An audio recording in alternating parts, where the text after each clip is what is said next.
Jamagana phone nyina kwa ba enano peye de ba asemi di council we neat 100.9 asemi di kan said ya woni na memeda we ni memeda bia yaji adwa na yatena se ne yedi nkomo amanyonsem ena ye ba be ye nsema na watwi aborodi agu fom ye ba be ka ho asem na weni tua oko Facebook live adwumade na dem ye neat 100.9 FM neat 100.9 FM ye dem ewo hoyopo kama saranso ena woko YouTube channel na despite media me ameti adwumide de MACJERRY OSEI AGYEMAN Pious Bedu Banse na omi obene wa Abdullahi Dasmani me da omase wo na ebo me chidam kwesi aboaje na ye me channel manager Dr. Father Dixon now no na ye executive producer me general manager Kennedy Asante OSEI ono na oye otai Dr. Father Dixon echi wo mo bo chidam ye de dwumadi ye de ebra wa wo fie wo so memo akwa abawo intellectual discussions as usual ena ye ba be ye wa ha na o chira papa wo so me na dunsia ene eye September 16th iteboso me nso kwa na eguso a ede ye koi ye da twede mponyankopon ase wabo ye ho ban ode ene nso akyenyen asede nkuto ena ye de be ma no weekend nso bomode nso be ma bibia ye kama o kwa yi a ya hweyie sara nso ena abedi ntu awadeje bi na wo kwa aya na wa ya hweyie ekwan su jojo wo drive a mepancho ma wani na ho se obeka ya na yesi tow boot ekunkum amanfo tow boot ya ye jesi wa manada white elephant ekunkum amanfo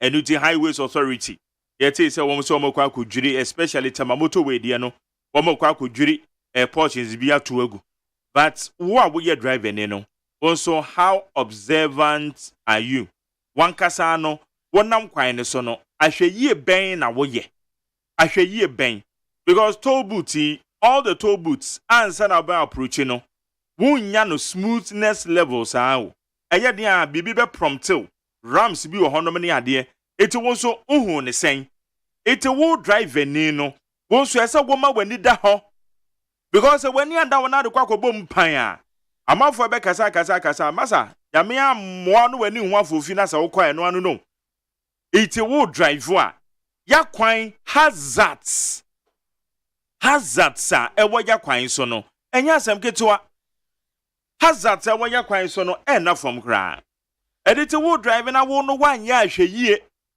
na wo de wani kototo se obi beye bibia yi bibia frikwan mama wa masa waso be hye itemesrew you're very careful men time so nante anajo because anajo driving no wo car na etesen wo car no ne kanea tesen entise nyankopon kanea ka bia ni wa ne kanea tesen nyankopon kanea meke emri bi yekoyi Range Rover bi na wa anajo na motum say yes kanea niye but entise nyankopon kanea so tiase nti ayana wo drive wa men time nante anajo because ya kwan so nye o de tetru kuma se nkran kwan hazards a ewo so no masa especially when nante anajo na nsuo nso ensan yato ai waso be hye itemesero ma bibia nye jojo why ma bibia nye jojo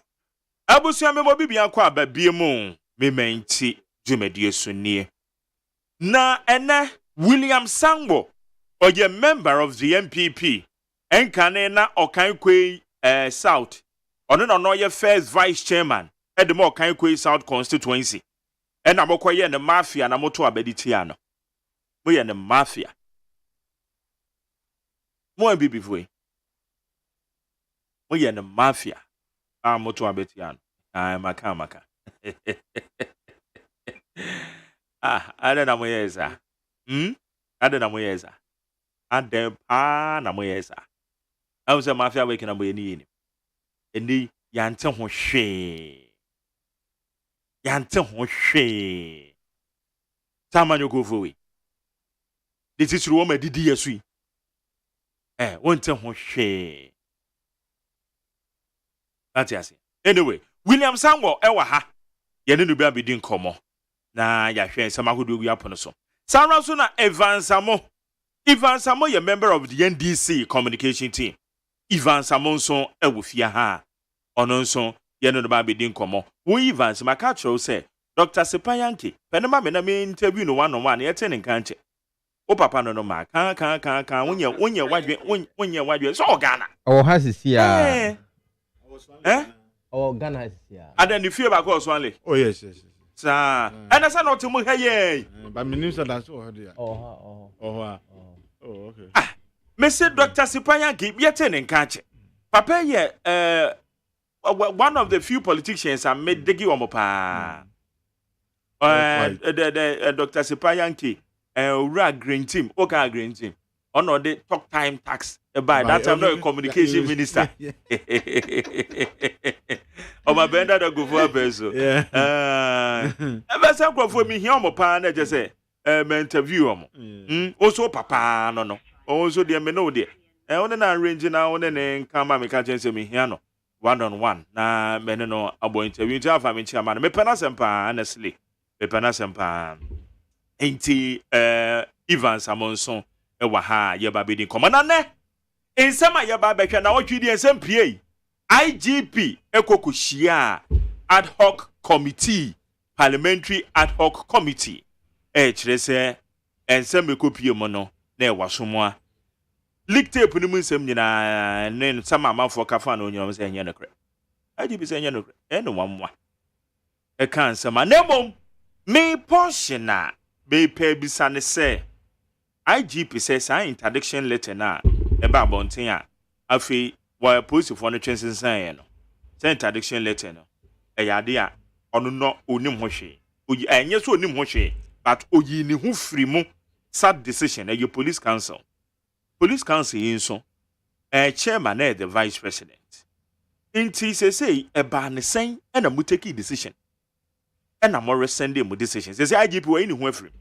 say yi ano na mai but ye beko so ebisa mo meye hu anya se mo ye bibia na mafa ne saa wo mo meye hu insem beko so IGP koshia parliamentary ad hoc committee mo nsem te sen na botwia nso mo Facebook na se camera ne na me so won meba mo bi hu bisisi ye na botwia nso na aban tu kokoo mo kuafuyi ebi eni age ebi nso eni nje NDC fo kwa ye press conference odare so aba kire se mo mu kire mu se na aban se 508 na ade ato mo no ba no kure nie nominal terms ye ka nominal terms eye se sikabotene a ye de ato kokoo mo no ene de nominal terms no we ade eso pa eno de on record no ebi NC 508 but percentage wise ene de ebi esipe between 2013 2014 percentage wise ebia pen but you can nominal terms there sisika botene ne there we edos 80 no so ho nsema be de ja amanyofo na kasa ma ekuafo sen na no so ehon semte anopa ye bedi ho komo omampanyin dada John Dramani Mahama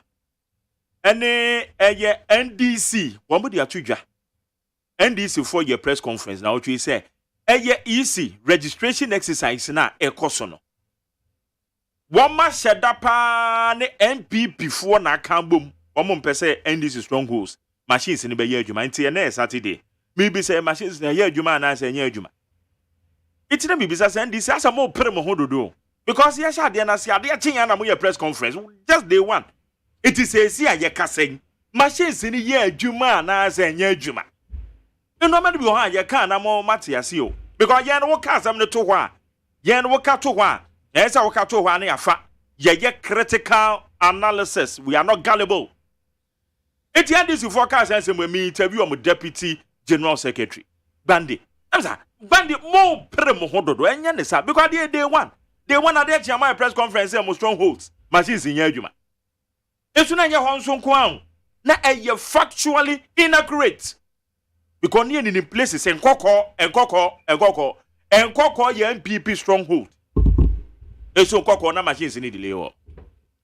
It's no so back the same. It's not factually inaccurate. It's no so that ho. You be some machines in a year juma na. So it's a young wind the okan some na your boy to the show. Yeah, journalists are okan some money of funny at the num. There be yet your phone no mudi yet you say nipa ba kope kurana. Oh tie ya. You be man atin some na say. It is a year juma na say year juma. Is registration exercise any there?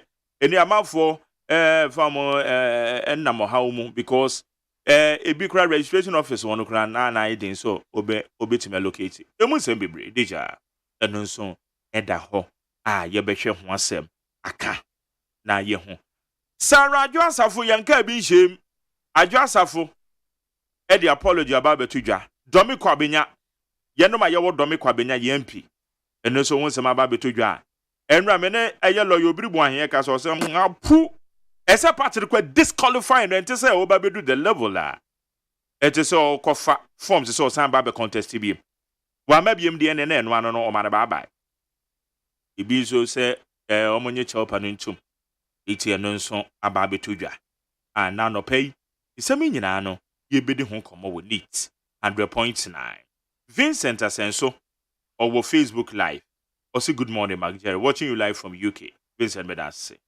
McJERRY or say let the kingmakers in the new patriotic party vote 3 for Dr. Akutey for the development of Ghana through agricultural sector.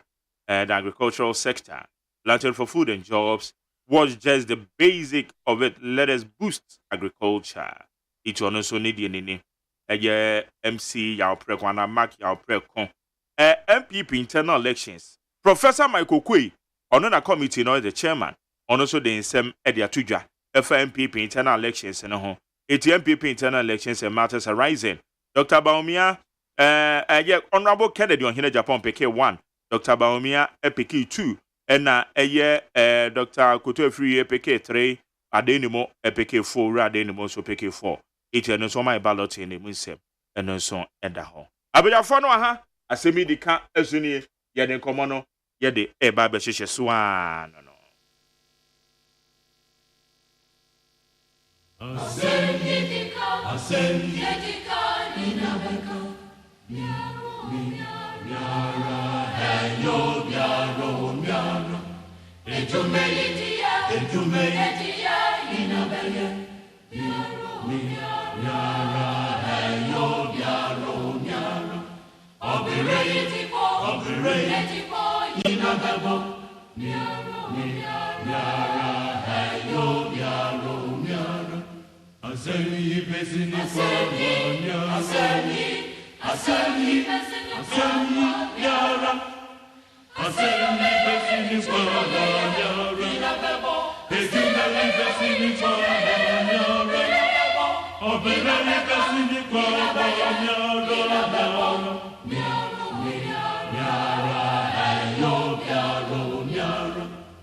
Yo Yamagana phone nyina kwa aba de ba neat 100.9 asemi di ka esunie abeya phone atena se na ye kasa enso showdown walk no so koso Honorable Kennedy on here Japan. On any man for just say one more elbow walk giddy. Hey, ASEM. One more friend had the showdown walk. It you showdown walk and so. Yeah, can say woman name one more free a mensa at the Aba Oman FM. Ewo Madina. A mensa normally Aba Oman FM the showdown walk. A month for Jinam citizen I Ghana so. Let's go kutete CTEC support can woman in Ejim. And then administrator the man citizen I Ghana yes set on Ponsa nail birthday. It's your happy birthday to you, said Ponsa. We administrator the man citizen I Ghana. Your man happy birthday. Why do you enjoy the befa 0503721744? Evans Amo Mema Kwaba. Many so. Now to sound up Yamiad, a man winding, but Yami here so. A yana see a coswadi a hunting uncle Ponso. Yam fire many can see a tranesa a behadring. We may be a course we are see. A come a place and make I am yet some cry. We hear Morocco Niesi. We hear Libya. It's like there's something going in our Arab countries. Na yende yamia say yama Christo di Ghana my enmity. Ye roku for do ye hina enye dwuma. Ni AGYEMAN sa hye hina enye dwuma. Na nyame nankasa de Ghana besi ni opese osi. In your introduction remarks, Mr. Nawo can say NDC was Russian. You better ho asem NDC wasn't Russian. We should be efficient country. It's like Jane is much all and over demonstrating is but they ever can't want something. But the main you we answer. And the mean here, you are Sapanyanke, baby be your war. I mean, Kano. Now, Mark is up so interviewing tea. Send a MACJERRY no. When you're quiet now, I mean, here, you are Penny Johnson is doing Katia or 2 coin now on Chibians or Bebanya me and Kano no more no buy. Okay, but that's it. William Samuel. Many of them. Maza. Many. I want to say. Nyami or the Achemi. Yes, sorry. Nanado Dankwa Fufado. A Hiam for Damfo. That's so your president. Na Afian for whom flyover. Na Oko at Impokun so railway F5 Posodia. Flyover. A friend saying, we're not. Baby, I train in fast. Also, my road. My road. Ain't so smooth now, Hono. Nothing so quite a pongun so railway F5 Eponusono. Nature say, Yami, any idea. We Mukaila Jonas answer the message. Yeah. Or say William deserves that mafia. The grassroots isn't even happy with his politics. Whenever we need something from a top wing of the party, and he has the ability to link up, Willie won't do it. Oh, he will be tossing you. Oh, Mukaila. Kawo de mini wa ho. Kala Jonas. Na obo mechi. Hey, Munkala. Kala de mini no anzo. Oni abe yi wa minim ni okan. Ebe yi. Azao. Minim ni oba. Hey, Munkala Jonas. Hey, mi ami ni anzo. Ono was send message. Obi no de chia. We leave Munkala Jonas. Mukaila. That's it. All right, how you did that for tonight? Yeah, share a year and come on. Say, some no those. What happens? Yeah, any chassis. But you know, Yen share IGP appearance before the ad hoc committee. Yen share number boss on your family. Some of those you actually bit my young. Na it's a copy. So far, ad hoc committee, no. Omo dwumadi a omo go so. Omo sign besen ko in camera and dey see ye ni nim. Omo moya mane. Omo agye na omo sit. Evans, said the answer me ekwe eto say. Under normal circumstance no, akasa ni me hina boa. Emma ye democracy no ekwanim. Ekoso so expose ni ma aka be hintae. Enti let me commend the Speaker of Parliament. Adria onya ne nuanom ombo abo so say oma yenye committee they will probe much detail into the issue. And another aspect, let me commend the IGP. I like his posture. Send your better independent. Send your kasaye.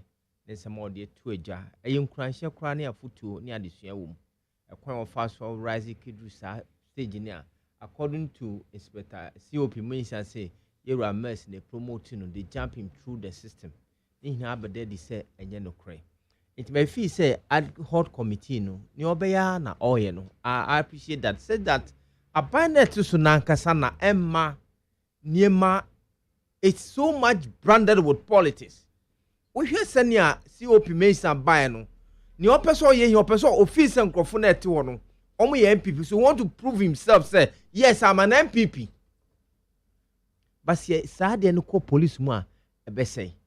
That calls to the restructuring of certain part of our constitution, appointment of IGP and promotional models, our Ghana police, and not only Ghana police, all the independent institutions like the Ghana police, the military, and all those sectors, we have to restructure them and give them much independence. We hear IGP needs someone a record Niema Oye, an achievement when Yanich said, see a man of choir, he will protect the independence, or he will promote or protect the electoral system of this country.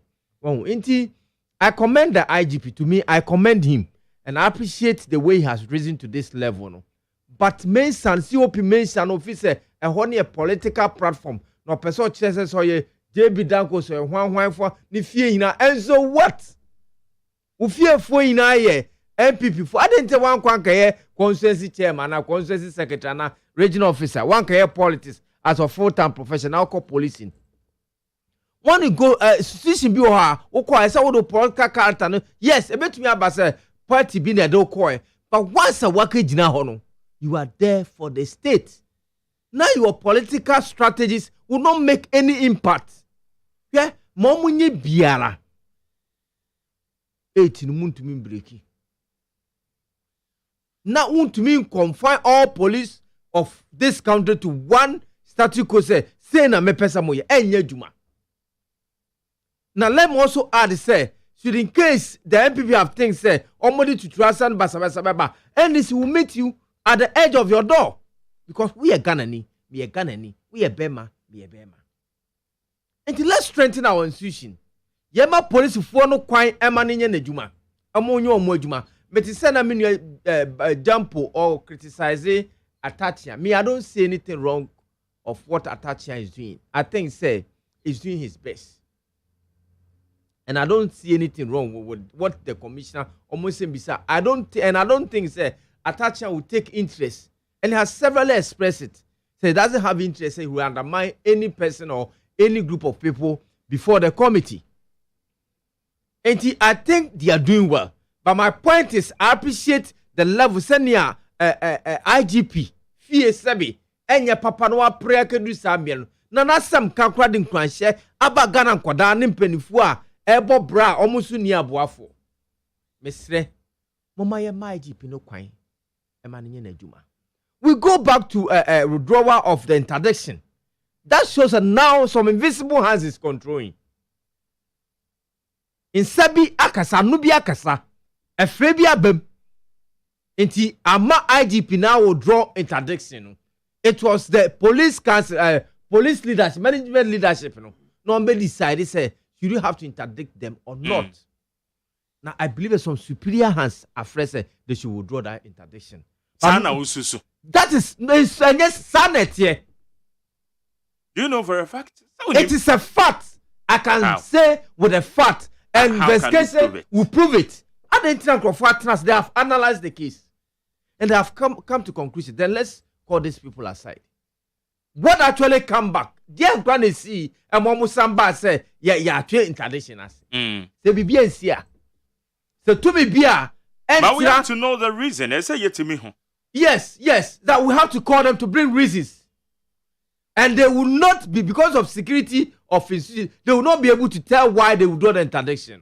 But the normal circumstance, the police council headed by Dr. Baumia has come in. They have come in, they lack and they don't want competence. They don't believe in efficiency. Until they have called them to withdraw it. Now it has no option but to withdraw the interdiction. But I think that the IGP have proved himself worthy of humiliation. What Chair said, so we hear the Subai, we hear quite what first one razi, the fear of free Jumna na Obon, and Kamabusia Media Radia Mieno, or Kabia so Kanya Miasem, or Kabia Bo Christo Dean. Enti anka yehwe near man kwan emane ye na dwuma in fact ebeboa Ghana ebeboa party na nkesa teso no ebeboa economy. One of the things the investors omohwe ansa na omo the security of the place, the judiciary, the organs of government. So someone say you have a weak judiciary, investor will not come because on him so nya asam na okokota ubedi atia no he will never come. On him say security a weaker, he will never come because on him so on him kroma akrofo kro abaji ni sika nkrofo be bule no he will never come. It is very important we put to we give confidence to these institutions. Judiciary na says here the chief justice in Niwa yentumi ntina asem so. The judiciary have become a choose and pick. Ni asema ye pero ni ye fayeka. Enu e tise ni ye ka say chief justice ni hadi yentumi ntina electoral injunction case no. Enu e chi na chief justice jina baby a they were commissioning Methodist headquarters. Chief justice na only ha enti the woman ka say chief justice oni Ghana. Yes oni aka. Oh well, yes, but you have to do it. So Mukranya, the chief justice have a call to call them to order. But because he didn't call them to order. He ordered them rather not to face a date. It affects the development of the country. Whenever the judiciary, who have that punitive powers, he compromises his position. It affects, it will scare investment. Now, no crazy judiciary, what ma compromise one position? They have compromised it. And your assumptions I mean, it's not about look, more opposition. It is about common sense. Let your logic and common sense judge you. No, let your logic and common sense judge you. Let your logic and common sense judge you. You call demonstration. What am I crying? Police didn't ask somebody. You crying atra. You call demonstration. Emra you were do for the Nassamba court. You me electoral commission one or withdraw. I didn't hear. Now another similar thing about. Say yeah, what's yeah, showdown. Police phone ho. Showdown na yeah no. Police phone ho. Showdown is similar like demonstration. The showdown what they are doing is similar like demonstration. It's organizing crowds and people. They need police guidance, not security. Police gotta pass here, don't pass here, don't go here. Similar to the demonstration. So I'm on baby where security zone. No, what they requested, there's nowhere are they going on security zone. Baby, showdown the walk here, and what a demonstration economy. It is the judiciary is becoming choose and pick. It's also denying that confidence that we are having in women. Messenia Mami, what's the name? Tokono. What's the name? Chief Justice friend said. That's the Tokono. Tokono. You are denying the confidence people are trying to impose a woman. Obia himself or Bobby the anima. Niema because so. Unya 1 year, Henieba. Unya 1 year, Henieba. You couldn't bring the justice to order. So no, go and sit on the case. You know, that's certain you can't hide it. I'm not you do for Samebai. Time come what they said they were able to manage and bring the case back together and let it go on. And similar thing can be done to demonstrations. They see I have fixed data after the registration. What do you expect? It will be BBC within the registration. What are you expecting? Ghana for what or some to cry or for car or nante or nisika so do many ho. Until the upper court say, Anka yen fan court closer to the people. Sabi and your papa sika and your mammy sika and your ma Ghana sika. Parliament so make us say, yen sika warm. Or bar at say James or bar or seven pray. Until ya must say affirmative order. We should give women opportunity. These are typical. These two people are women. Chief Justice or your bar, James or your bar. There's no differences. And I'm trying to see that women are much weaker than you can easily control them. There might be somebody like Afrijan. That is my dream. No, it's a practical truth. Look, establish the facts. Analyze the case. You can't go and tell Afalijan to do what you want him to do. Ebini James and Oyeno. Me say, and your papa sika, and your mami sika, Ghana for sika, or se fa beye. Nkodano kwa wrex will be a cry nyajuma, automatically, and mammy and papa. Ne be crying mammy nyajuma. You want to suppress votes. What do you gain? Oh, say, man. Nanya maybe to yoka. Hey, baby, I don't know. William Sango. Many abema. You bet ya, Tifo. Na mechia many abema ya otimi chain. Ivan Samu. And this I didn't want your person of kind of crumple. I am man who your time. Inti na mechia make us say happy birthday to Morrison. Or your MPP nipa or born home di pa. Eko and then and you made a baby a party no. Oh my engineer tears a baby can nation hobby. Na ye nyina be celebrate. Happy birthday to you. Na mechia me papa Dr. Tinkran Snit Director General. As I see the Snit there. A koye pa papa no or born home na His Excellency as I go say on also and opai baby will be a Michiano. MACJERRY. See about your friends and elections first.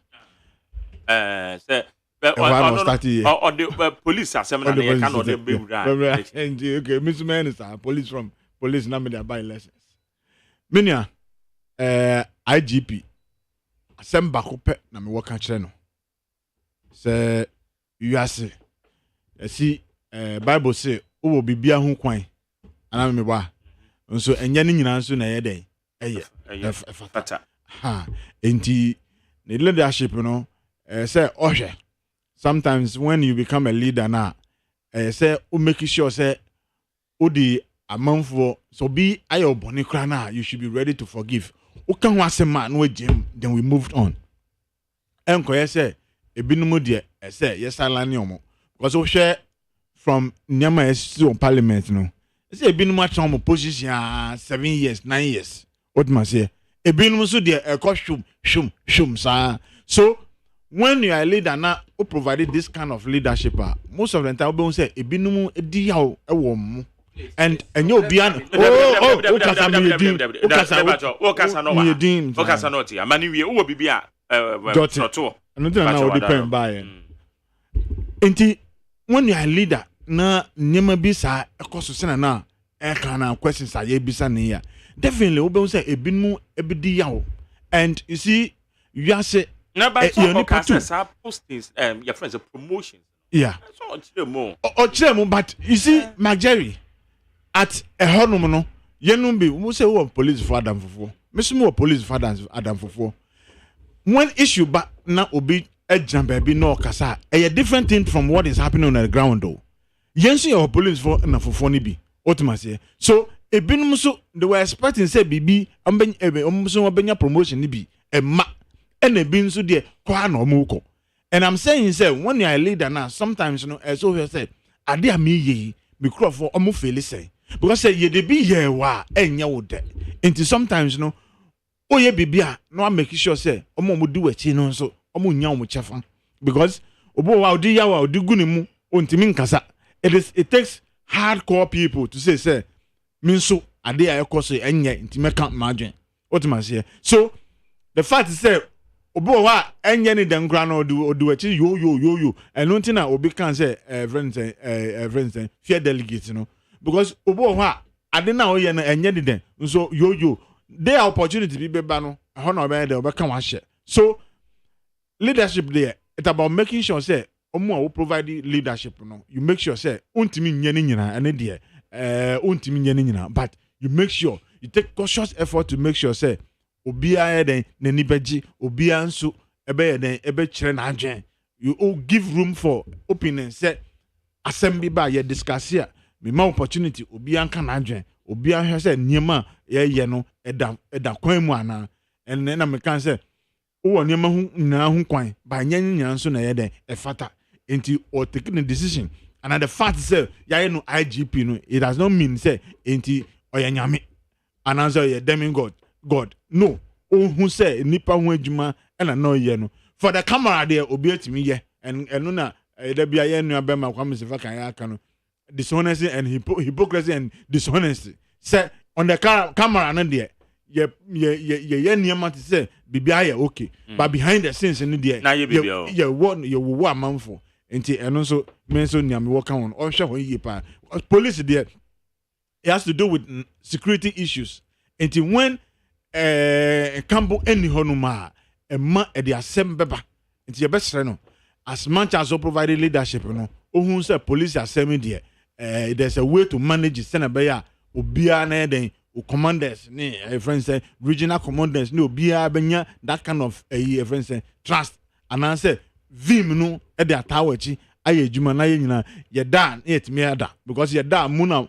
we are expecting say Ghana police be protect here be protect friends and property any yankasan sound so enti say sa onuadoni no a adwuma no enkɔ ne se na ekono no na election no obisa many of my question be say aden I say omo rush and you see there be American registration yeah and this for there be American me say omo just say omo ni ye ni nema bi say obi a omo no now yes now yeah now so there no say me vino kra yeah na bi no yeah omo ye omo nema ti say omo mba aban mu da and eno na nyachum dishonesty, hypocrisy, and dishonesty, yeah, sometimes. Because one manage Canada, you know what it is. And say Electoral Commission, Juma, MACJERRY, I've sat in your studio, I can severally say, young political parties, yen high Electoral Commission.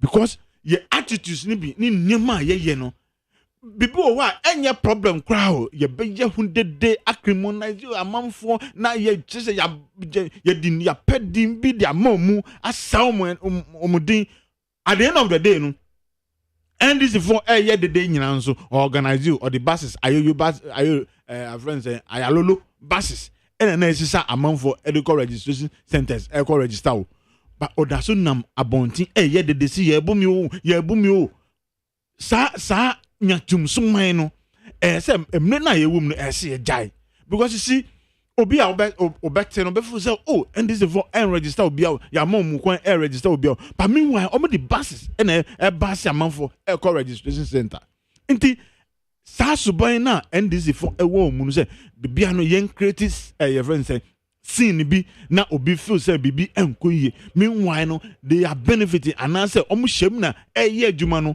nti omo person omo deceive the masses no na underground no omo ye undergene no de na omo ye adwuma a ye den ebe bomb party and sa ye this start na oman mu a emmoye nyina si en deceive amanfo si en kan futuro yen to futuro go amanfo ni na ye fase ni ye nia ye feel say ebe boy I think say emre na ye duwo mu no yakoye nim a ye beja Electoral Commission na omunyo adwuma na adwuma na omuye no ye kan 2020 say oh Electoral Commission so omu ba registration na dey call election and this is for say maso ebinu say say baso a ombeja politics 2020 ebinu say Electoral Commission timi ye registration ma ye koto aba ombeja politics omunye politics em say studio akron obi be ka ye otimase but Eko we have said no Electoral Commission aye adwuma ni jejeje ma ye election ma ye buy. So I'm saying say ye the adwuma ahye omsem. Omo na omo experience. Omo na omo nim say adwuma no say na omo ye na ebebo omo. Adan na da bia ye be pese ye be ye the day at the end of the day so results no be ban na results so e da form boko e da ma obia. So adan na da bia ye be pese ye be create problem. Be bia problem bia ye den anyhow. Sasubanu na emma yenkoye nim and it is high time end this before ombejai because one baba muda and there be a catch him so no can some yeah me no to be honest with you and yeah this is for ayemo mumien some opposition munji obi en mo ba ben ma and amunya gide institution aden so another thing make say aden the end is for ye former President Mahama. There is a story published, MACJERRY online. Yeah. Not the Aba voters register or say state your case and let EC decide. Mahama tells critics. Mahama na neka say you. Yeah. But ma EC didn't decide. Yeah. I've ended it. Yeah. So most of our opposition. Yeah. And Charlotte say Akwa jisika Charlotte say in why am the Charlotte say far so wo Ghana ha ye review it ye bisa say why so enu na me kan say emre na ye wom no wa bem da e na wo koye yesu ya bem da e na ye koye na aba I thought say baby a ye du sisia no ye nka no krenche ho and MACJERRY me dey be am beton studio am kan so recordings no ho ba you obeti many say me kan dey be say ye ni ye creative problem e di my electoral commission because sometimes you know look there was one registration center me call no mu ye dede na ye me bisa say den na esi am say o nipa na omu ye chro modin no omu twa pictures no e do so sin omu chro modin na ye si o ye pause our bonti ndi enko inside ye pause wa bonti e na enko inside ye ko kan abonti de na ye kan 52 ye ko inside so ye ko kan 52 but on and medu hono de na ade abaye tokwa ho a say nipa ntene wanse otima say so eno na da bia make say ye create problem a baby e wo baby a problem bia ye den anyhow and I thought say baby a ye do se sia no ye njan ni hu say election de obi antimi wi obi a wa djuma ye any say na wo campaign messages na be sisa nipa adwen ama nipa be ka say obeto aba e de amount enti emre na ye wo mu no sa say ye mfa institution bi si eni si en send din ni en sell mu but at the end of the day so rules and regulations no mo good forms you follow pepe so we achieve the results so at then now we will continue to do that ye this public no but behind the scenes no ye niema pepe ama ye den ekoyenim so emre na ye wom no it is not about say there be ye ni electoral commission there be ye say meanwhile no yenim say dede na ye no so hwe ni kutrayem electoral commission onye bombini bia and I'm not speaking for them but I felt say it is hard time I see ye jai say obeka say chief justice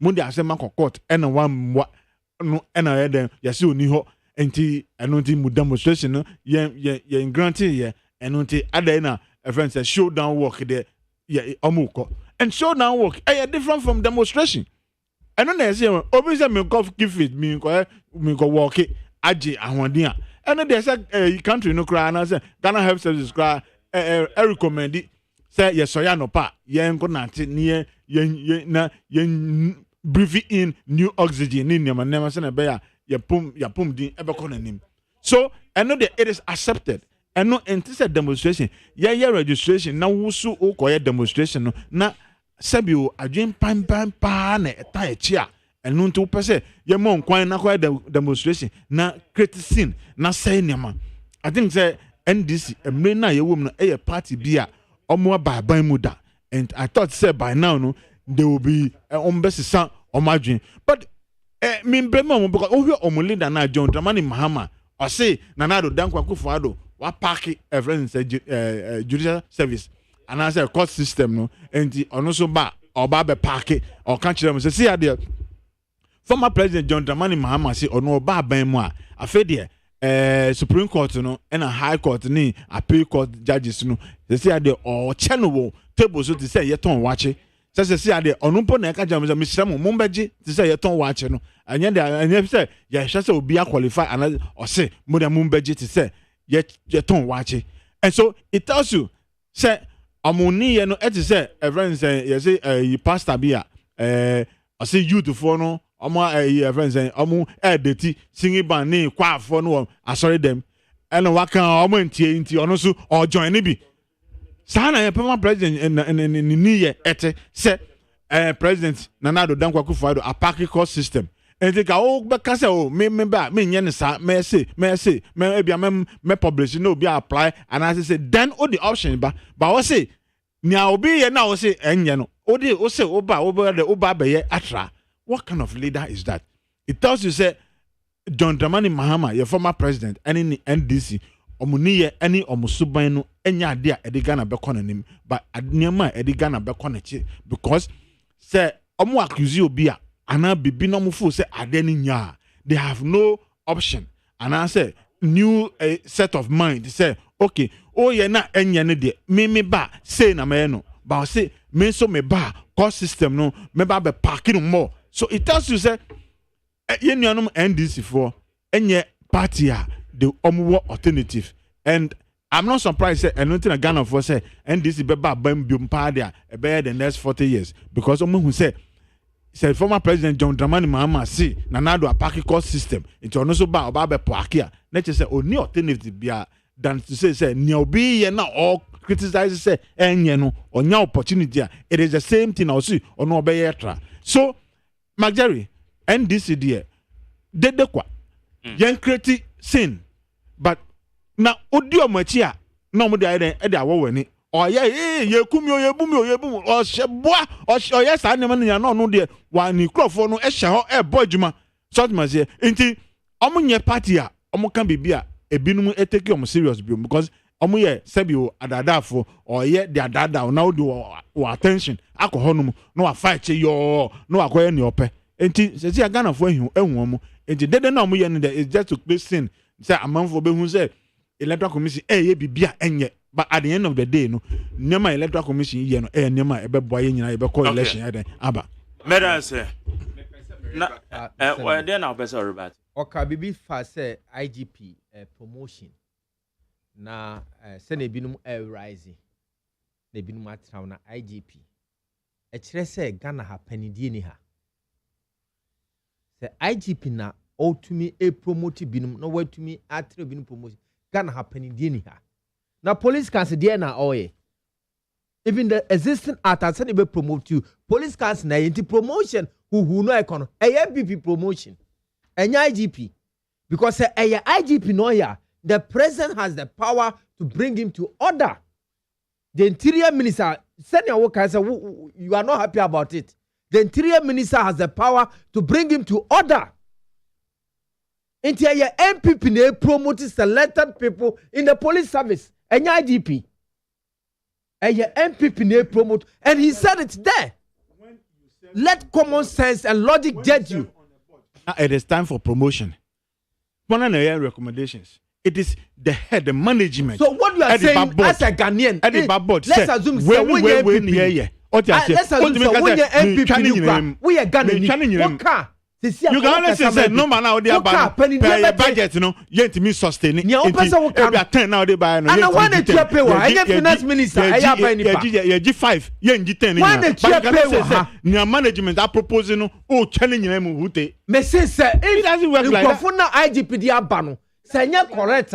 The president is there. Police council is there. The interior minister are there. They are MPP people. I mean, if you bring a recommendation, and it's not right, listen to me. So what the recommendation, correct?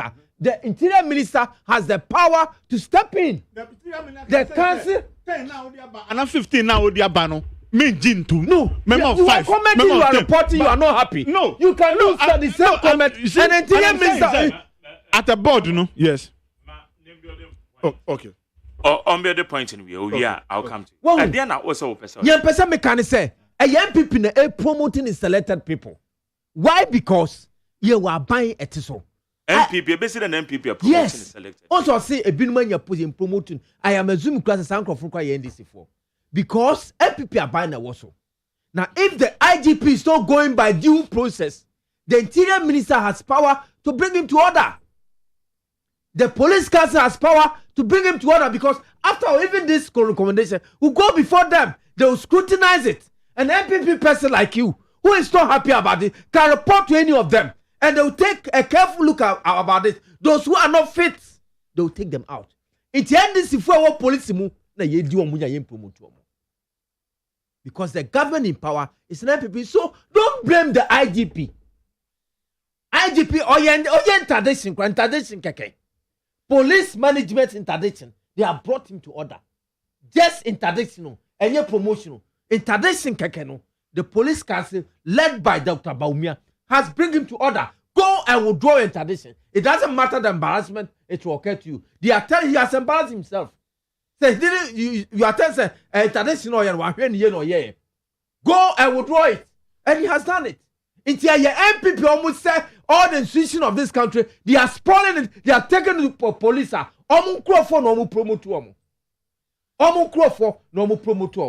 can IGP do? IGP want to be Uncle Swan promote MPP for the incompetent MPP. On promote to Omo. Nemlen the best. MACJERRY. He make mention of MACJERRY. in somewhere. Was it promote to Adena? Yeah, they say politics equal institutions. Is it? Let's analyze it. Let's analyze the case. Let's analyze the case. Per what he's saying, or no MPP no cano, or see a promoting crofobia. Na IGP na ye. And I may catch you say IGP. And now all kinds of one restricting it to no partisan. No, let common sense and logic judge you. Look, there are certain people in the police institution, they are not promoting them. Despite their due. A hamity, madam for no. I need you crown out to some watch over Bremen, so maybe. It is a minute be obey. Say me nyama wadam for me obey. Unye. It's under normal, let's put it there. They are selecting certain people and promote them without others being not promoting. IGP is under Ministry of Interior. It's under Police Council. Let's assume because IGP is trying to promote his favorite. The government is led by Nana Akufo-Addo. The Police Council is headed by the Dr. Baumia. And the Interior is by Bruce Terry. All these people are MPP apparatchiks. Would they sit down and look at people who follow them in their campaign? Would they sit down and look at people who give them money to go and do campaign and say, yeah, my own promote and crop for them. You may promote to be. Into a MPP for the promote. And this is for the brave police. And Crofuna, Omra Mraswa, as a promote to ma, young promote to. When you analyze the case, we have something called critical analysis. When you analyze the case, and this is where police muna moody munyasa na brand beson. Okay, someone out there. Minia, see, that be American, me say, Minia, in a board, so we board so that I believe so, Oberhunsen and Americano. I sit on a board, there was vacancy. So, young far bounty, and I'm saying no. Young far within. What am I say? Because I'm looking at say, see a promoter will be an no so where they ever call him. Young within me, I don't even know the person, but I said I instruct say, young promoter within. What am I say? So, management in the names near there, a buyer. So, you as the board, no, as police council, you have no knowledge of anybody. All that you do is that, the bar, you say, management led by IGP in the bare recommendations on the names number. The only option you have no say me reduce no man. But NIPA the names now you have no authority. Why would you say as board you want to change the name of somebody? You cannot do that. It is not allowed. Qualified board will not do that. All you do is that you said the number looking at your financial status as we speak, you know. Yet mean funny pattern, yet mean promoting the pattern. You bet me be a 3 and now 5. That one you can do it. But me can say, but me passimasi. No. And then I can just say IGP in air recommendations. No. If you ever say MPP for na o promote or more, a friend say mensano. So say MPP sympathizer. Can obe complaining. Can you no come or promote or more? Can obe complaining. So I am saying say me ni American say. A Jumana ye when you are the IGP now, make sure say a Jumana you make sure say you bring everybody on board. Ubet you friends say I drink Ediama and I say time Ediamu bia, Ubeso Chubia. Because at the board now, who can say Adena friends interior minister, and can say me you and I mean some way na me the way for way no board no needs that opportunity and board no needs that privilege no board ntimi can say me bubo individual din fawebra no a competent board no and yes adwuma no. So I am saying say it is the duty of the IGP in recommendations no onye careful on say ebinu so say omutama so give them that opportunities. That is what I'm talking about. Say Ontimi can say me body say me could you way their boss say you promoting it. No, you cannot do that as board. No, and I say police council. Ontimi yes sir. Police council. They say okay, police for here way, your mom way, and when here can your my way. Okay, I'm gonna buy your budget and now that is what they do. But they won't go and say IGP for Webra, Promote Webra. No, that one there. It is all right, not there anywhere. Higher need 100.9. Well, so go so with here as a medical. Yeah, the bro, so I do enjoy the buffer 0503721744. I think you better move on to other stories, but before that, my mention messages in Abia Waha. Eric Akubwadi, Eddie Freya, became patriotic voice. MPP is the only party which can help Ghanaians. So let's all rally solidly behind His Excellency Nana Addo Dankwa Akufo-Addo and MPP government. Waiting to Honorable Catherine Afeku, MP hopeful Evalo Ejura. Okay, that's it.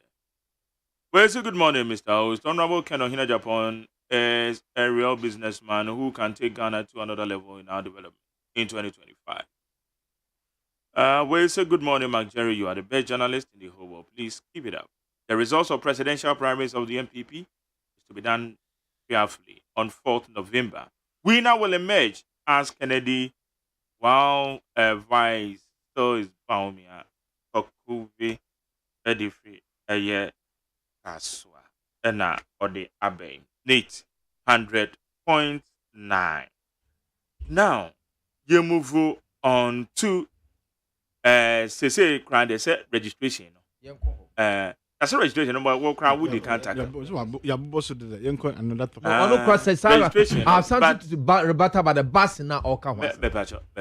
Oh, bus and money. No man with bus and money. It's not about bus. Facilitated transportation. Most more facilitated transportation. But the point is that's not the best thing.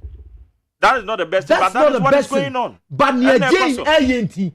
That is what is going on. And then Baku said sometimes when the Omo plan said there'll be a leeway in their plans. All right. Ma young fa a year the cocoa policy. I buy two cocoa ma hey. And also I done it simply. Na ka ye two cocoa ma so what? Mbe dey na me say you two cocoa ma so what? You kwa for bre. You to market to yama. And also and also di your copy credit. And this is you am press conference. About to so to do bet. Let's say they are just a why. Yeah, dear. But meanwhile, a craft for never more you man now nipa na get to get you so. Why the politics of it? Samo. Minia. Jeno cocoa farmers nuanom. And Debia me can say MPP party we believe say duane wo ho na nipenye bidia. Sebio ohiane a wo from there.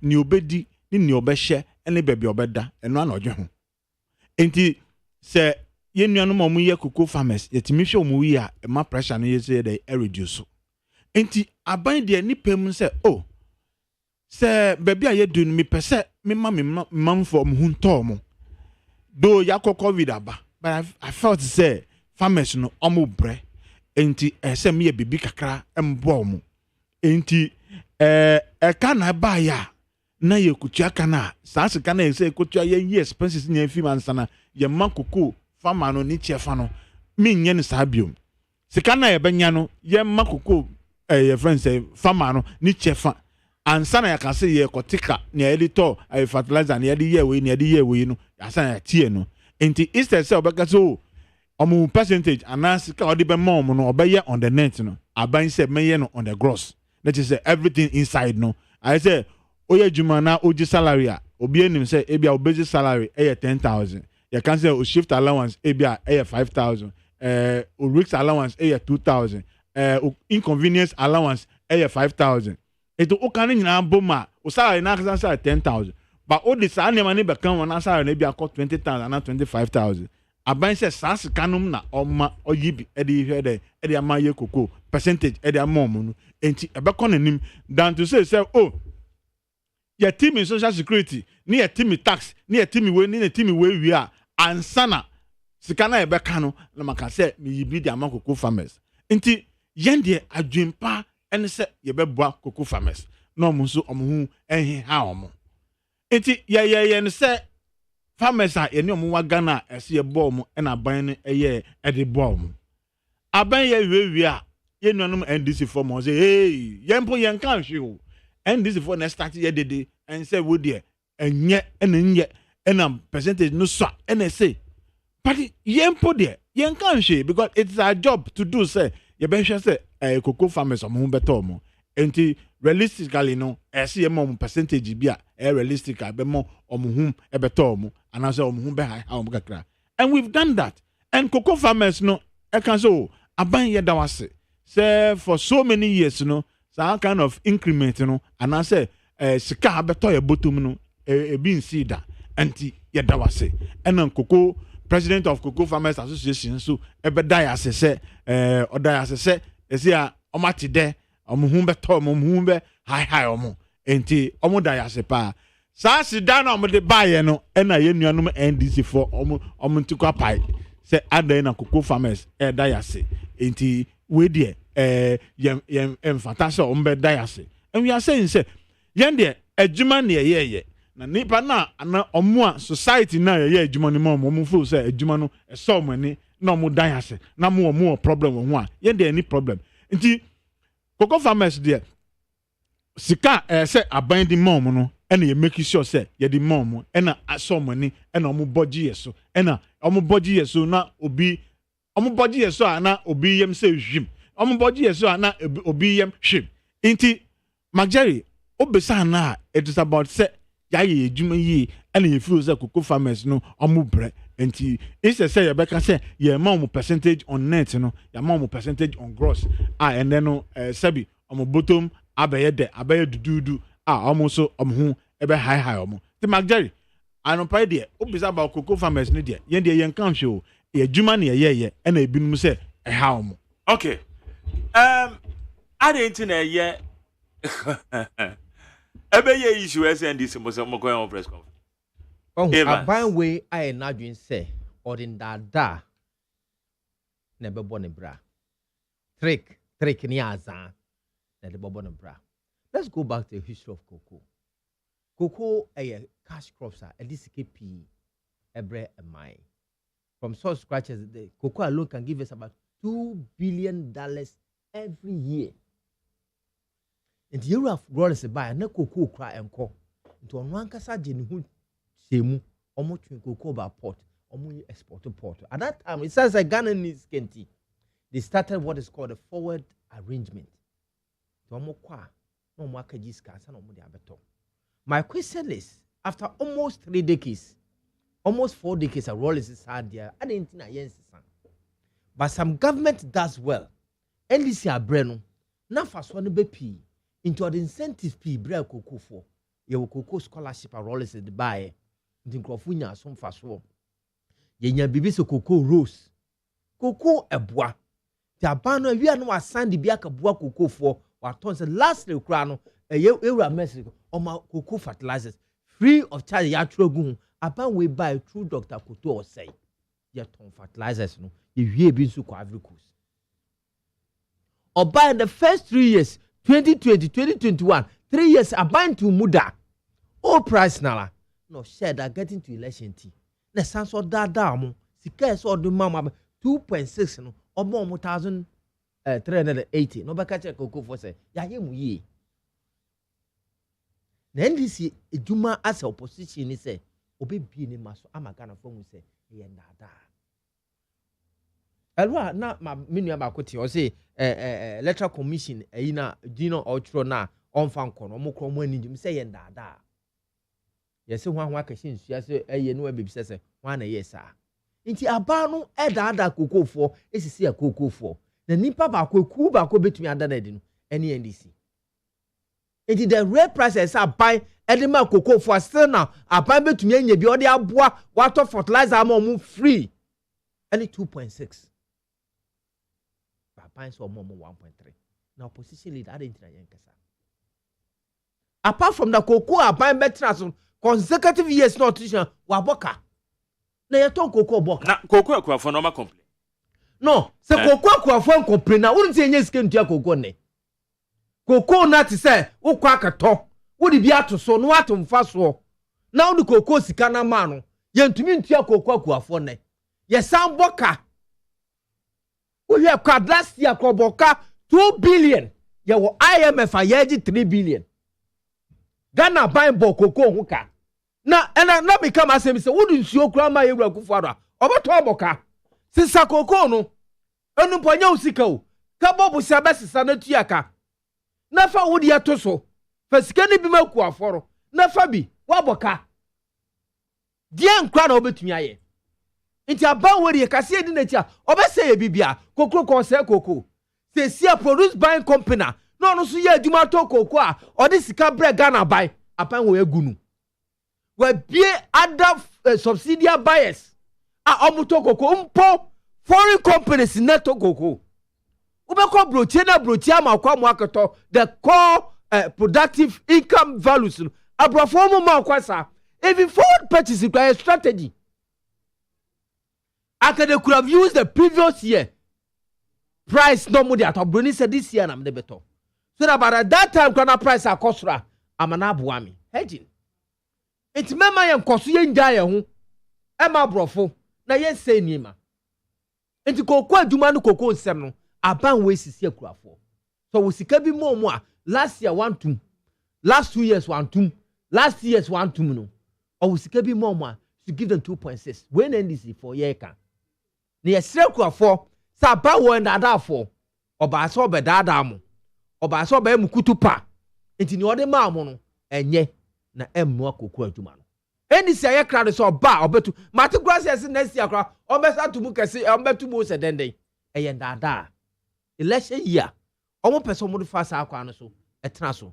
Wa bra ma boka 2017 ma boka 2018 a yenya sika ntuaka yenya sika nto koko ine koko hu ni koko fo ho akire omo koko ho pe be sika ye de beto de bi wo hin isansa banwe ni nyuma ye ensene enti mo man yan yan kan mo we MPP ni mum ba mo mo yenya adwo ba ko ne ma ewura kufu aro ne na pamfo hu se ne eye no emu koko adwuma koko ye adwuma bi a ye hwede ye a ebeboa eni simre ye koko rose ye di koko ye ni mepi abankora bi or yewura Muhammad 2.8 million or the siwo se or the insurance ama koko aban we ba wa betwe ni hemu koko rosa yewura Muhammad breso start oba no or the ma ka bi ojida ko se onka investigation about it o twa sika budu the man as at now those koko rose na yewura Muhammad start ni hina aka ho ono kra ontumi nyebi adenti yewura Muhammad tumi ma free fertilizer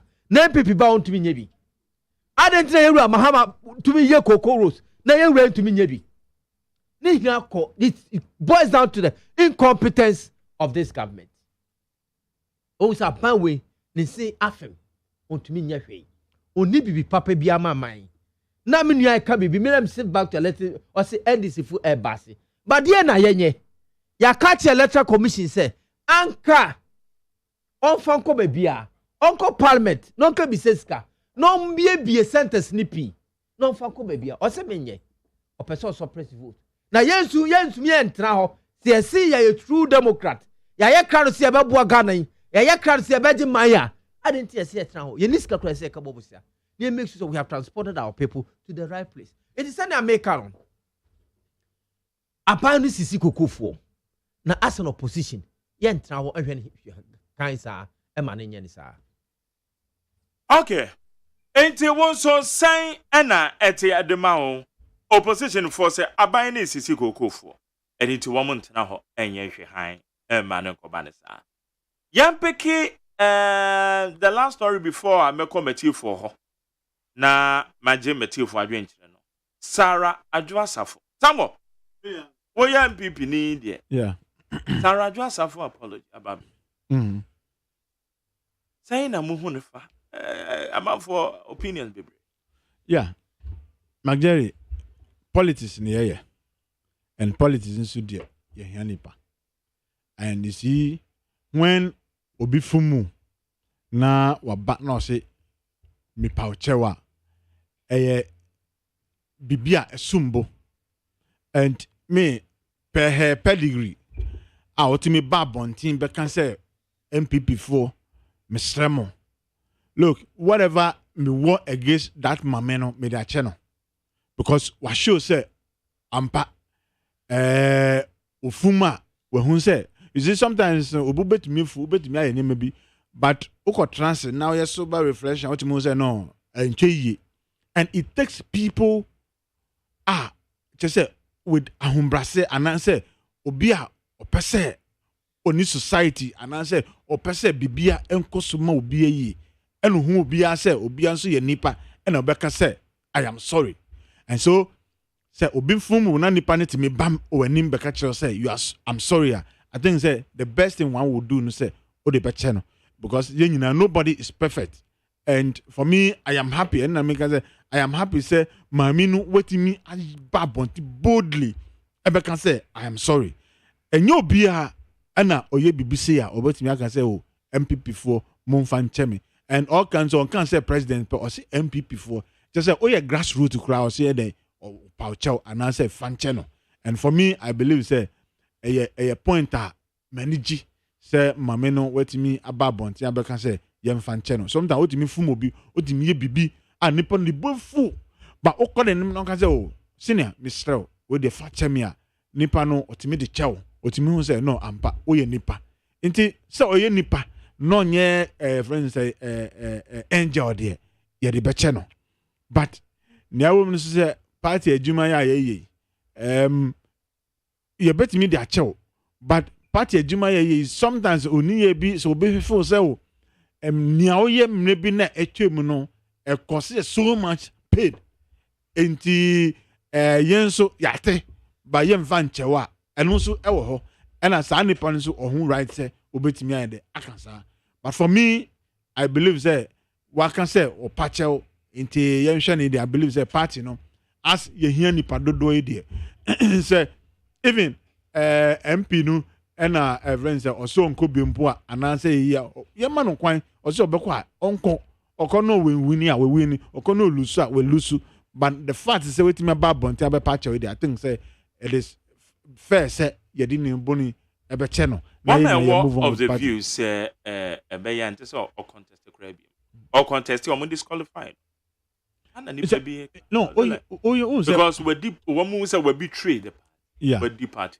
yeah and nothing na nipa no aba abonti abe patch to the extent say nya say wakasa radio so keke no koyo why video with evidence to see say or patch and no na make can say penia why any ni turning back to say I am sorry no me I felt say why are there enyo bia obi wa hantan mini kokontako mini say me culture me patch bia but she has come to show say patchel and I say yem fan channel and I think say who here say because you disqualify no because 2024 election they are very critical and whatever we have to do to bring everybody on board no that is what we must do because at the end of the day no nipa nyina ye vote ye back up nti say one back so one patchel there and me I'll support that decision saying can you disqualify no but why you return one back abeka say me pamocho my ye ni anye my fun so Monfan Chemi, Munya Banemi,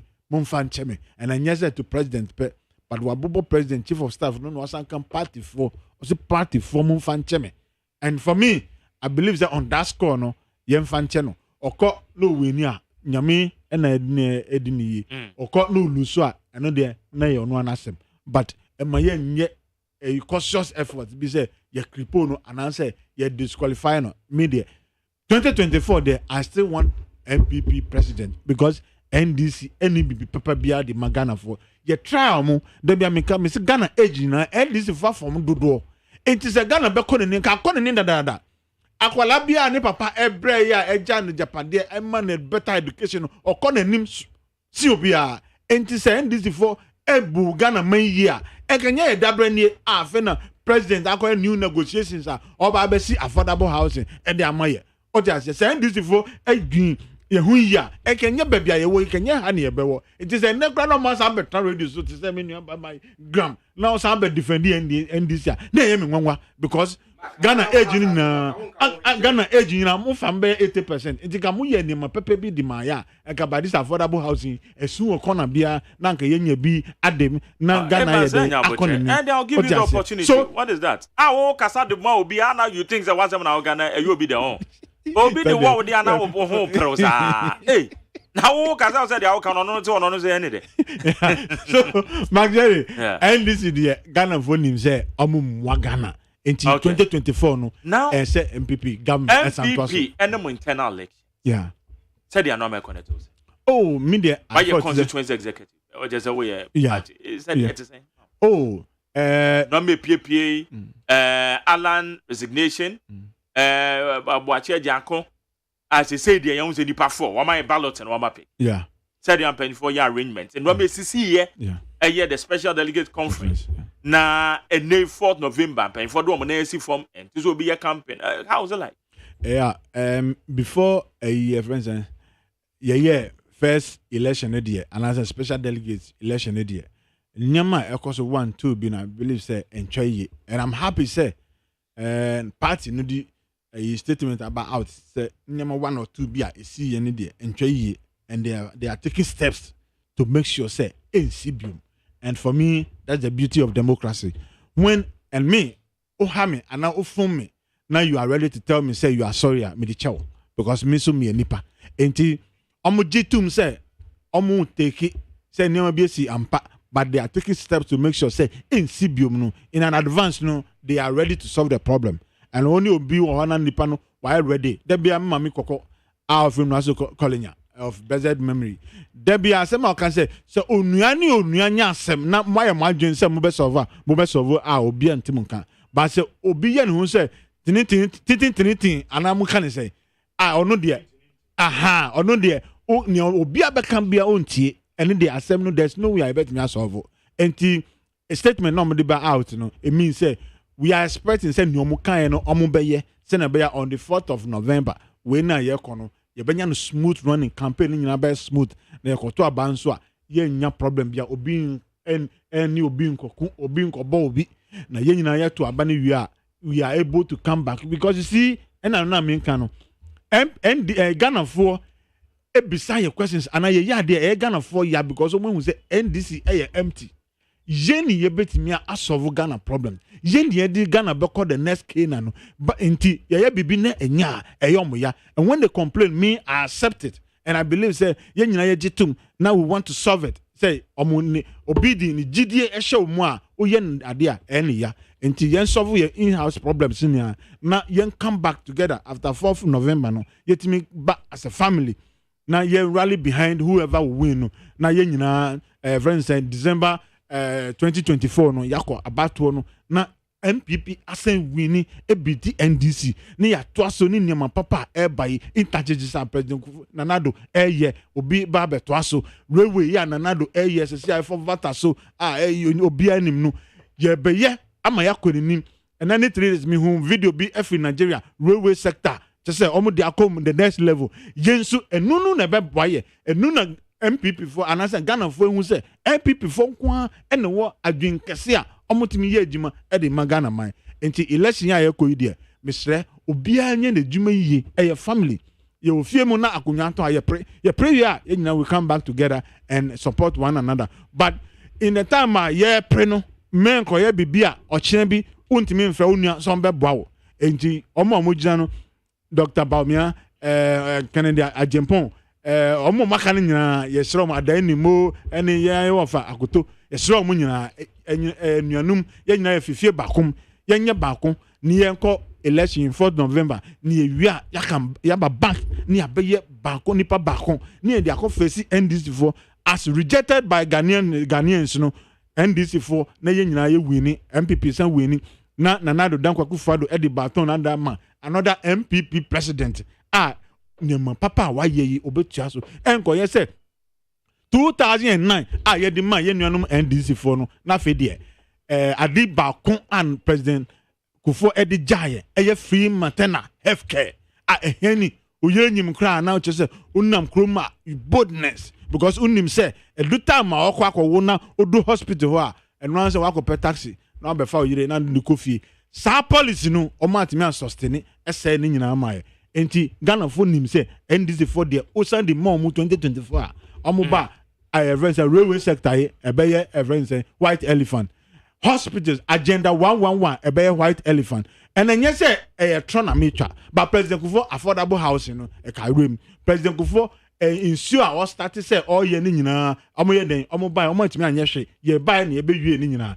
Enti NDC for the Ghana for him say odi ja omo a omba be say no and nema President Kufu Ananado a starting a doso free SHS agenda 111 friends roads are all year edutwem railways are odi aba just say one district one factory was started one district one warehouse nema kese a this adwin kese party to say elephant no a party a adwin to say elephant no na betimi aden ato asa ne so the Ghana for NDC there empty omuni alternative bia End these internal elections. I just have apology. Saying that. Ose minia enye hu se we MPP ni. Wo kasa me enti endis ye empty. Kasa. Can we there? Kasa me enti a endis ye empty. Kasa me enti a efi na ye wura Kufuado kwa ka ya affordable house. Kasa me enti a adwene kese. Wo party na nipa wo mu no. We have the men. Enwo edan a yewura Mahamadi si wo waboto we dia no ejeje fi na okaye foforo. Adan no si ahe. Se wadwe no eyadwen papa. Anka obehu se edan na yesiesi wo no. Ye ni ye na fama nkrofo. President Kufuor de no wie ye. Enti okay. President Kufuor de na wie na wo ba wa ye ne den. President Kufuor de no wa ye ne den. Wa ye ne den. Why any day? And then go segregate, then go ye. What's the way you are not affordable? What do you say? We are for buy and Crawford Bank. I don't catch and would you Google Crawford Bank? What buy an inflation? What about 15%? They say 41%. May say what buy an inflation of 15%. What be the call 40%? Who are doing catch? Who are doing catch? Do you know what the inflation was? When him sent your cost, you were not spending. You were not printing money. Now one printing scar. Sikana wa print ya asa wia 60 billion what is kana yira. A better Bank of Ghana betumi aboka. Bank of Ghana. A yet Bank of Ghana. Sanya incompetent Akufuado any additional. A better Bank of Ghana aboka. Bank of Ghana give loans to banks. Is it an investment bank? Or you give loans to banks. Bank of Ghana, is it an investment bank? So why should you come at a loss?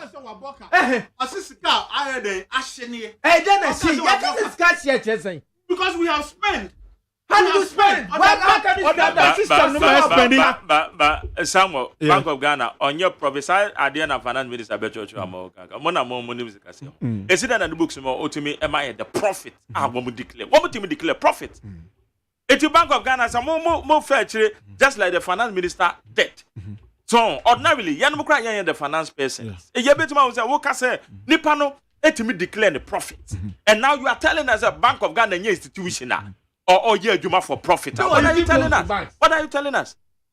Issue is there. And yet, the Bank of Ghana now punches say Bank of Ghana and yet it's not open to everybody. It is for the government to help the government. It is Kabia I Bank of Ghana no government who China or Kobe. And it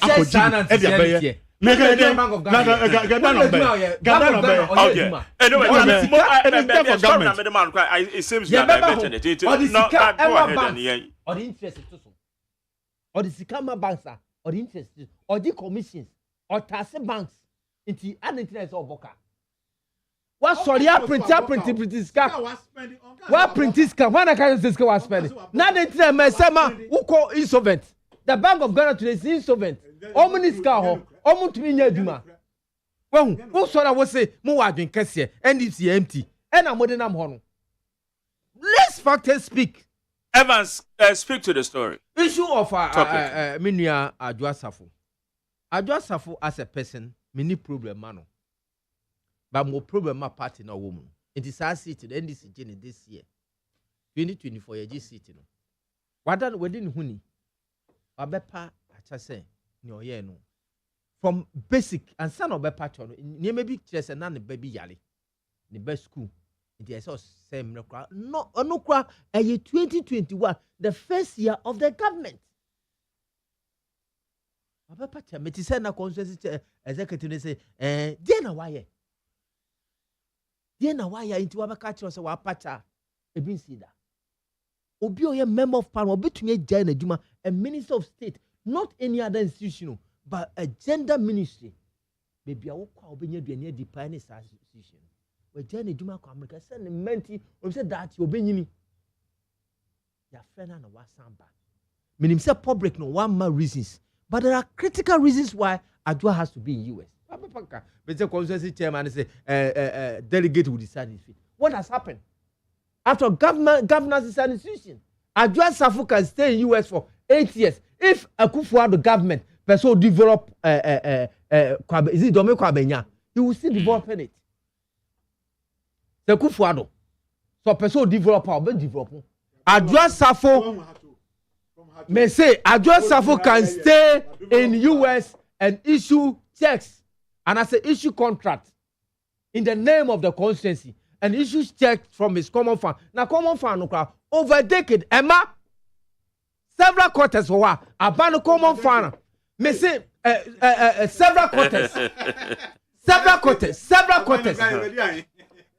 quarters for what common fund my adia banu MP betumi diaboa any common fund. Eko parliament adwuma said there were committees. So new one kutu new the committee can work. And I don't see anything wronger. I just a fire. But the point is our constituency and this is taking it. One of the largest constituencies I want my there are companies in that constituency. But you were Kufuado onye on more South constituency. Onye we won. Onye we won. Onye we won. Eti NDC fu amu domi kwa benya. Yeni aja for the yenia. No, that may say I just for me. I don't have a gum with the hair as a person. Menini ni asembia. Menini ni asembia. Bet me I say me penasa. Me a lot of people who are trying to achieve something. But sitting in the NDC budget. NDC budget yes don't make kwa benya. Yebema kwa don't make kwa benya aye krabehwe. Yebema MPA na nibe ko consensus no. Okasa Yuru Mahamati. Adwa Safo is very close to President Kufuado. Yet, Yuru Kufuado onye hwe don't make kwa benya. Amunya double road don't make kwa benya. Mwa nkrofo sai mu consensus secretary and chairman. Consensus chairman and secretary. Mwa ben na Yuru Kufuado dia ma mo. Mwa ben. Dia na waye. Oni chairman oni me. Oya business tycoon. Dia na wa here. And so what is the crime you do you have to have with Adwa Safo? Chairman so kan. Adwa Safo don't have to have a crime with there. But secretary delegate decide. Let them decide because our busia no fee says us if it's a person he needs something. What can a few months for US? Now what's number? Or here kesa no kra sente wa man abekesa out se kesa because there are people in MPP who can leave parliament report just say near upper president friend say showdown didn't cry the say no didn't matter bebrebe no your friend say no didn't matter no didn't matter o jira TV so no see ye beku wo or the picture to I'm a picture not that so papa your friend say onu go to me accept the side of parliament sa papa no sa papa no he accept himself for part then omodi aye no o did ya tell me did the judges at time why any day I just have no obey no and am ne papa nti e so di ne hu ni nti no abo pete na onye me hu bo ne bia waye because owo abusia ne abusia hia no abuchire kakra wa ka hye ho anu wa yi akra wa samba oye na djuma nti na say consensus secretary ka say delegate ne be decide there bone be no that delegate see you work for person oye bibi wo domi kwa benya wo da Adwa Safo he can still do it after all, this in ho one year development MP oye development oye mra. And if somebody has a grudge against Adwa Safo, a parliament. So if somebody should get a grudge against Adwa Safo, a parliament, not the constituency. Because this is what maybe a banner person or the board constituency. Over to the for this so. This is the agent of development for the government. Adwa is a lawmaker. Into the deficiency of a parliament. Speaker of parliament, no be anybody, and your constituency. And you are personalized, the secretary is personalized in it. Me who sent here as a secretary in the Kanisa. But that's it, and this is taking it. Because the government of Akufo-Addo does not pay attention to consensus. Because Akufo doesn't pay common funds. It will mean before what from. Go to parliament and ask them. Mr. Go to parliament and ask them. What's the last time a common fund buy? Messi, what's the last time a common fund buy? No, what's the last time a common fund buy? I've not done any wrong. To me, if I've offended anybody, no consensus executive, but parliament. Because it's a lawmaker, it's not a development agent. The development agent is the DC or the MC there. It's a Akufo-Addo Why? Yeah. But the MP should lobby. Some say MP should lobby. Well, what should the MP come and lobby to before you develop your place? After all, you are not opposition. Like I say, because I'm on opposition, I have to go and lobby the government. So what? But I bet only plan, only program. So what plan was? Yeah, and can you just have from Baba lobby? So I'm saying you will go for what plan? Dominic Abenya. And you just our development agent war. Okay. Our minister of local government war. I am my comment here for so na yanje adwenchire.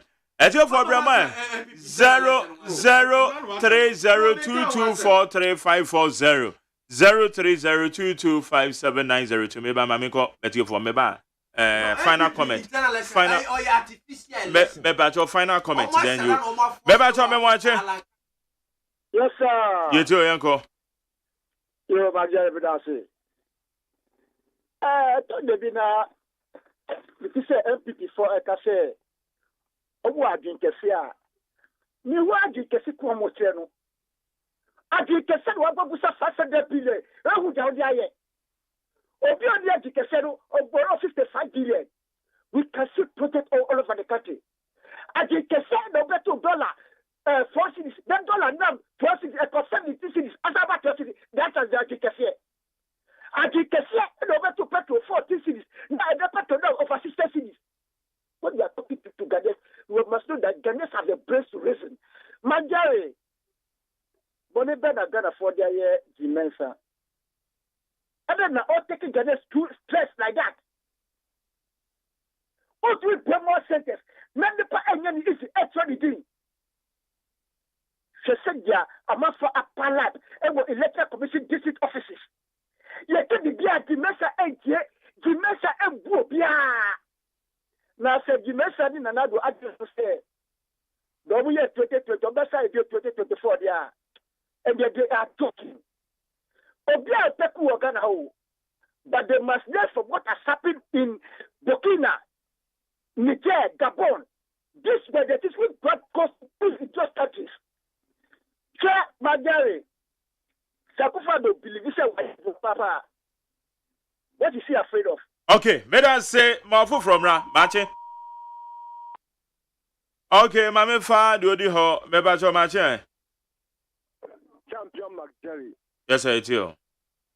MACJERRY, and I pay Yamia Sumbi and Conway Phone. And counts. Namen more and in Phone Basso. Namas MPP National Chairman. Itaka Chairman. Now you're delegate here. Obataba, November 4th now. Nanama kwasa waka mechanism MACJERRY obia wa stone no kwaya research say when odi MPP anima ye beto aba agem agana for say oni MP na gana for ton you work the Japan almost or MP there or your minister because a brand papa na nya politics mu bia no wa kan je bia anima ama gana for JB and the rest is delegate mun ti the gana for kan na mo so ma ye work the Japan you di MP na gana intimidate MACJERRY she emra Jema mention to say every year you are easy office no you sign here 2016 you call election you the mama catch say political party bia or because you get area money bia no so when we say election obelufu into no occasion because you or your autonomous or your independent open channel the on here the internet and is for actually easy a boss MACJERRY je that's and is for say o manga you was new I don't be useful. It's only a intimidation now. The office is about almost 24. Almost only the normal because kind of form about some for school. You are talking about MP, Magana for any about also for the course, and then everyone could have a Can I say have an answer? Look at it. Can I for our former eco school free and then do so assault? Don't want to do one party. What was one of my young view? And my paper for the item. And yet, a man on your man, on your man, or some of my daddy, yes, I acquired my course of quality. MACJERRY, she also specifying, she acquired a banyo, the Sabatomuyana. I didn't buy the Mama Bama for years on Mukaka, myself. 4 years, a woman, 4 years, new son. Okay, may I say, Machi. Hello? You too, Uncle Body. Yo. Pacho, Mr. MACJERRY, young phone show on producers. Mr. MACJERRY, Pacho, medical. Aye, yeah, mammy, address for. Furniture, yeah, on the party, any Ghana for ending the year. If you say, and found in your Ukomukran, you should be able to explain any man or minor. Now, Sabi, you can't say Ukomu in now to TikTok, edge when you are home. Into on your minor ending the year. Now, Ghana, pay a serious, your mind is serious. So, you have been a bonny better than the Sunny or Senna, but me funny serious. You do, you can't share your mammy, easy. And then penny for say yes, Romo.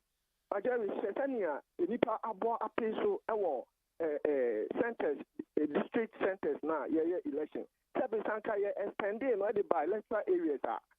Anka, any better, my and Ghana, dear, Debian, penny share, Yanya Matiti. Sabi, and Yama Yampe, Yakasatra, Wuntie. I said, "Oh, you need penny 2020." MACJERRY, I am power mine. A bedu baby, no, you need to be best for you because and some form and Yama Costuno. I time. Among boy, yes, democracy, yes, say you know, I am say a quaint a boy. Nanya, a costume.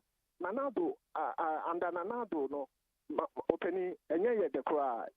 Madam, sir, thank you. All right, maybe so much. One to me, and you know, so my main far away. Maybe I show me what you on. MACJERRY, Yes, I go. good morning. Good morning, sir. Where Munkai? Young Koi. Oh, Michia Uvidia, Sango, Rekasa, and Okayano. MACJERRY, Mamincha of Canada, Japan. Did they make Canada say, the Wapotoman Afiano, or so the Bomo? Yet the candidate here, what to me as selling a penny you must send a penny of Emma only pina. Honorable Canadian Japan, why you now? Delegates of MPP. Ufi is a police will fear a year. Say, a woman bushina will bush your phone a year. Immigration, the DPR can bow, say, or bed decentralizing Amma, one year so far small. And see, woman fucking message me. Minia. NDC and Mahama, former president. But sometimes we sooner than a fool. Because Kasana, my MPP borrow, then, and Mama borrow 55 million, then. MACJERRY, I threw a challenge to you the other time. Say, protest NDC for the for say, Mahama, let's go into the records. And the focus in that almost a man claiming credit you. But and then Bank of Ghana Hospital, your friend is saying University of Ghana Medical Center, and then what's in those things? You said your mama borrow, you know, and what they mean why this are lies. Okay. MACJERRY, I sent something to you. Me hear me the master movie, but one to ask a question now about the EC. Mahama was captured. Said, oh, I suggest to the EC and allow EC to decide, and then after that.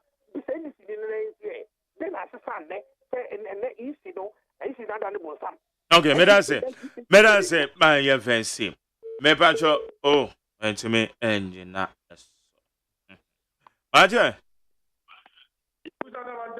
Yes, sir. Well, you know, with Kadasumai. How's going? MACJERRY. My young Trappers never be an office. And that's how about own name and number. Names your call baby to make us a by my mamma. I don't know from. They say, Are you? Yeah, too. And my comment was a deputy minister. Young man, if I look at Mubaka, nearly baby. My grandma is number one. All right. Now, men come up and use it for and so must say. Yes, I'm a local victim of my Ghana, and his party enter. On my opinion, that there is a best now on Martin and Pierre Quality at the Asaba, and yet what is done or Yama, my Ghana. Even on my opinion, don't even at numbers, Anka Sergeant Crasso, or no company as one Brazil, I get or Yama Ghana.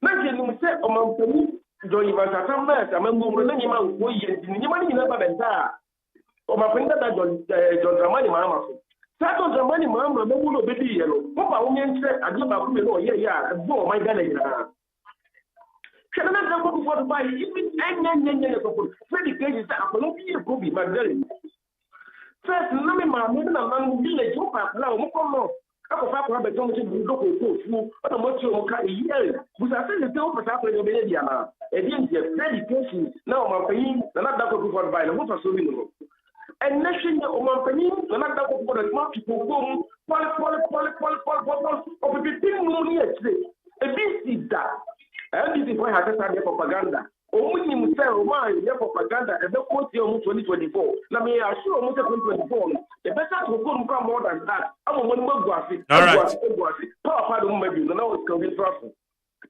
okay meda sɛ maame mfa de odi hɔ maakye mede wo so MACJERRY yɛtio wori aka ma yi ne kakra ndi memfa nkasa na menkɔm baabi menhyia mo vagyete hɔ general secretary papapa wɔntotoɛ pa ɔtoto no ɛde biabam na mkyɛ yɛ president na nade danko akufuado wɔn nso yɛ adwuma ɔba ha adwuma sɛ fɛfɛfɛfɛfɛ ɛna ɔyɛ wɔ ha ɛna deputy information minister Abubakar ɔno nso odi baabi mema no mowɔhyi no baabi na ne sɛ mommɔ star 2 ash na momprɛ sɛ ɛbɛto vice president adwum fɛfɛfɛfɛfɛ wɔn na ɛyi ne nyinaa agye no atom the whole region yɛni n'akyi yo deɛ meka nyinaa ne sɛ ɛsɛ nipa wɔ asase ɔsua forgiveness nti yɛwi aba no asɛm na ɔbɛkaeɛ no yɛnyi ne ntom wɔnkaa sɛ ɔbɛpɛ hɔnom asan akɔ gyina bie mu na ma wɔde forgiveness no aba nti akyire no sɛ wɔde ba a neɛ wɔ asɛm bi ɛbɛka sɛ na yɛnka nkyerɛ no neɛ forgiveness no ɔde ba a ne yɛnyi ntom na yɛnhwɛ party mmienu NDC ne MPP na Ghana fo mfa mɔni nti na monyɛ assessment na muhu de ɔbɔ no ho mmɔden na yɛmfa nkɔ breki 8 no yɛnkɔ yɛnim bye bye. All right, that's it. Hana medical see. Obi bia ofre bia medawase. Na mi shram. Ya kana join come. Final comments. Evans. Now we can be for MPP internal election. 2020. Nkofo be insia na ewu Ghana election.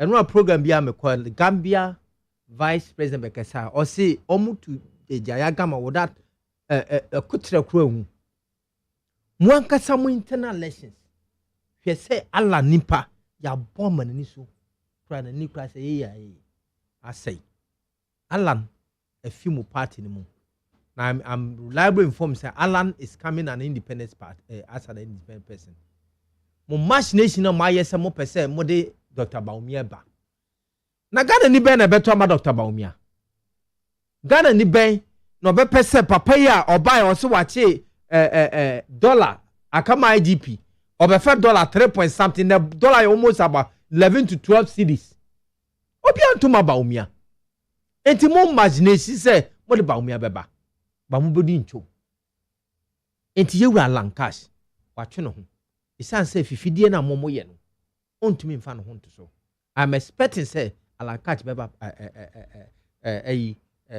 independence candidate because on him say dia MPP belu so aba no me gidi pass obi atunufu amana wo so belu so aba no enti mu internal election no mo amasem na mbesre Ghana kuafo so bi won ye papa bi mamo a NDC munim koko scholarship koko rose enkania fertilizer insurance NDC started sani me hina ya crowd say and fair purchases price a boy ye de mama mo betom ye de be mamo na ye tisike bi kura fimu a ye de be niema e be mamo akuafo mo ha